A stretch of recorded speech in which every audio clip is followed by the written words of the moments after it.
मेरे प्यारे दोस्तों, हिंदी शॉर्ट हैंड कोचिंग में आप सभी का स्वागत है। आज हम लोग 435 शब्दों की एक डिक्टेशन 90 शब्द प्रति मिनट की स्पीड से लेने जा रहे हैं। जिन दोस्तों को यह डिक्टेशन 110 शब्द प्रति मिनट की स्पीड से लिखनी हो, वे लोग YouTube के प्लेबैक स्पीड ऑप्शन में जाकर डिक्टेशन की स्पीड को 1.25 कर सकते हैं। डिक्टेशन 5 सेकंड के बाद स्टार्ट होगी। तब तक के लिए आप लोग तैयार रहें। स्टार्ट। समाज में प्रचलित परंपराओं और रीतियों में अगर कभी कोई खास पहलू किसी पक्ष के लिए अन्याय का वाहक होता है तो उसके निवारण के लिए सही इंतजाम किए जाते हैं, मगर ऐसे मौके अक्सर आते रहते हैं जब परंपराओं और कानूनों के बीच विवाद की स्थिति पैदा हो जाती है। नाबालिग बच्चों को उनके तमाम तरह के शोषण से सुरक्षा देने के लिए पॉक्सो कानून बनाया गया। जाहिर है कि बच्चे चाहे जिस भी धर्म के हों, उनके खिलाफ होने वाले अपराधों को इसी के तहत देखना और बरतना एक स्वाभाविक कानूनी प्रक्रिया है, मगर कई बार सामुदायिक परंपराओं के लिहाज से भी इस प्रावधान की प्रासंगिकता को कसौटी पर रखने की कोशिश की जाती है।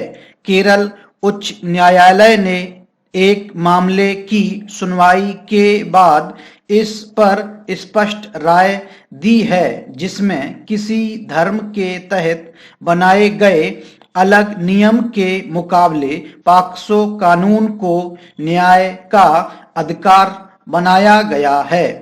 अदालत की राय के मुताबिक हालांकि मुस्लिम पर्सनल लॉ में कानूनी तौर पर निर्धारित नाबालिगों की शादी भी मान्य है, लेकिन इसको पॉक्सो कानून के तहत अपराध माना जाएगा।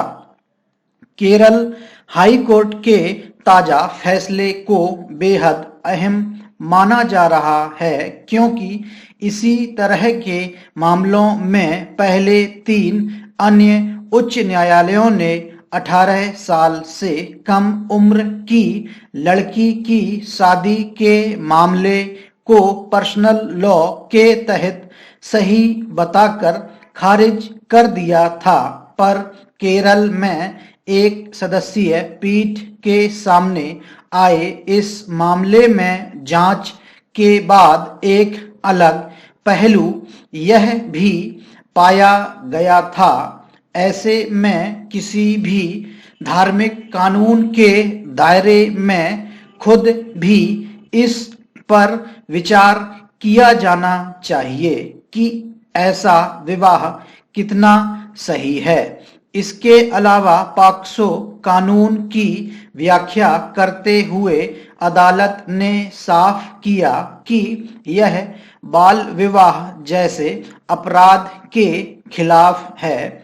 निश्चित तौर पर अब बच्चों के खिलाफ होने वाले अपराधों और शोषण के संदर्भ में पॉक्सो कानून और किसी धर्म विशेष नियमों के बीच की स्थिति को लेकर नई बहस खड़ी होगी। खासतौर पर इस तरह के मामलों में 3 अन्य अदालतों से जिस तरह से भिन्न फैसले आए थे, उसमें किसी एक रूप स्थिति की मांग पैदा होगी। लेकिन हिंदू, बौद्ध, सिख और ईसाई आदि से अलग मुसलमानों में शादी की न्यूनतम उम्र के संदर्भ में जो कानूनी व्यवस्था है, उसके मद्देनजर कई बार जटिल स्थिति बनती है। इसके बावजूद यह सवाल उठेगा कि अगर कोई कानून किसी अपराध से सभी बच्चों को सुरक्षा मुहैया कराने की बात करता है, तो क्या किसी बच्चे को इसलिए इसके प्रावधानों के संरक्षण से वंचित कर दिया जाएगा कि वह किसी खास धार्मिक पहचान से संबद्ध है? स्टॉप।